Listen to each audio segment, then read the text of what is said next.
السلام علیکم ورحمۃ اللہ وبرکاتہ۔ امید ہے ناظرین آپ سب خیریت سے ہوں گے۔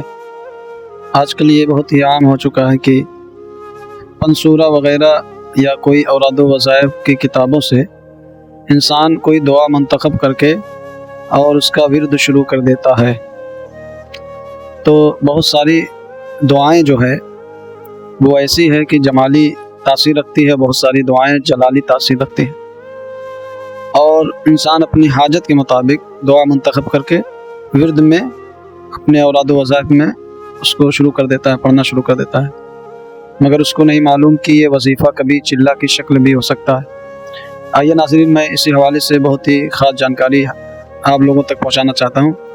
سب سے پہلے بتا دوں کہ چلہ کی جو بہت شرطیں کیا ہیں۔ چلہ کی دو شرطیں ہوتی ہیں، ایک ترک جمالی اور دوسری ترک جلالی۔ ترک جلالی میں تو بہت ساری ایسی چیزیں ہیں جو انسان پر حلال ہے، لیکن چلہ کے درمیان اس وقت جو ہے اس کو ترک کرنا ضروری ہوتا ہے۔ اور ترک جمالی میں تو شریعت کی پابندی کے ساتھ ساتھ کچھ چیزیں کا پرہیز ہوتا ہے، اور یہ اس لیے ہوتا ہے کہ جو انسان جو ورد میں رکھتا ہے دعا یا کوئی آیت، تو اس کے جو موکلان ہیں وہ ان سے مانوس ہوتے ہیں جو بندہ پڑھتا ہے۔ تو بہت ساری دعائیں ہیں بندہ روز پڑھ رہا ہے، لیکن اس کو پتہ نہیں ہے کہ وہ کس طرف جا رہا ہے۔ اور جو بہت ہی خاص چلہ کے لیے جو شرط ہے وہ 3 شرط ہوتی ہے کہ جگہ کا ایک ہونا، وقت کا ایک ہونا اور تعداد کا ایک ہونا۔ کسی دعا کو 101 بار پڑھنا ہے، اور کسی دعا کو 9 بجے رات میں پڑھنا ہے، اور کہاں پڑھنا ہے، کس جگہ، یہ تینوں کا ایک ساتھ ہونا یہ چلہ کی شکل ہو سکتی ہے، اگرچہ آپ وظیفہ ہی پڑھ رہے ہوں۔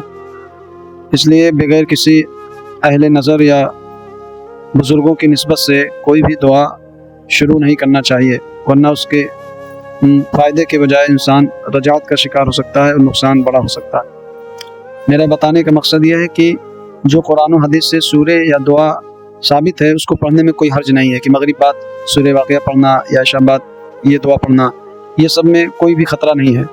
مگر کچھ ایسی دعائیں خاص ہوتی ہے جن کی تعداد مقرر کر کے وقت کی پابندی کے ساتھ ساتھ ایک جگہ بیٹھ کے پڑھنا، وہ بندہ نیت میں تو نہیں رہتا ہے چلہ کر رہا ہوں، مگر تینوں کا ایک ساتھ پانا یہ چلہ کی شکل لے سکتا ہے۔